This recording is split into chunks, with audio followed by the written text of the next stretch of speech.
Le père Fujimoto et Rin sont immédiatement en route pour retourner à l'église, mais leur chemin est rempli d'une multitude de démons que le père exorcise. Arrivé, Fujimoto révèle à Rin qu'il est le fils de Satan et qu'il a hérité seul de ses pouvoirs, tandis que Yukio n'en a aucun, car il était de constitution plus faible que lui. Satan a contracté un mariage avec une femme humaine afin de concevoir un être capable de recevoir toute la puissance de ses pouvoirs dans le monde d'Asya. Et ce conteneur n'est rien d'autre que Rin. Fujimoto lui remet le sabre qui bloque ses pouvoirs démoniaques et un téléphone avec le numéro d'un de ses amis proches qui pourra le protéger. Ensuite, il lui dit qu'il doit s'en occuper. Fujimoto démontre à Rin que ce n'était qu'un épisode préliminaire et que d'autres démons seront là pour le suivre.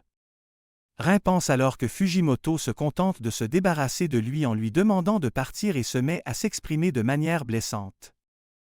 Les paroles du jeune homme ont profondément marqué le révérend, qui perd ses défenses spirituelles et se fait prendre par le plus terrible des démons, Satan lui-même. Rin est complètement choqué par cette apparition. Satan fait alors appel à la porte de GN et charge Rin de faire disparaître ce qui lui reste d'humanité.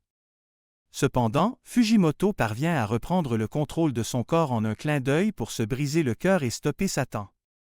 Rin sort l'épée démoniaque que Fujimoto lui a donnée autrefois et s'empare de la porte de GN. Peu de temps après, le père Fujimoto est enterré. Se retrouvant seul, Rin appelle au numéro que Fujimoto lui avait laissé et apparaît alors un groupe d'exorcistes dirigé par Méphistophélet. Celui-ci lui dit qu'il ne veut pas protéger Rin, même si elle est amie du défunt Fujimoto, et qu'il va l'éliminer car il a sauvé sa nature de démon. Cependant, Rin lui donne la réponse la plus improbable. Au lieu de se laisser abattre, il souhaite devenir lui-même un exorciste. Très surpris et amusé par cette demande, Méphisto accepte.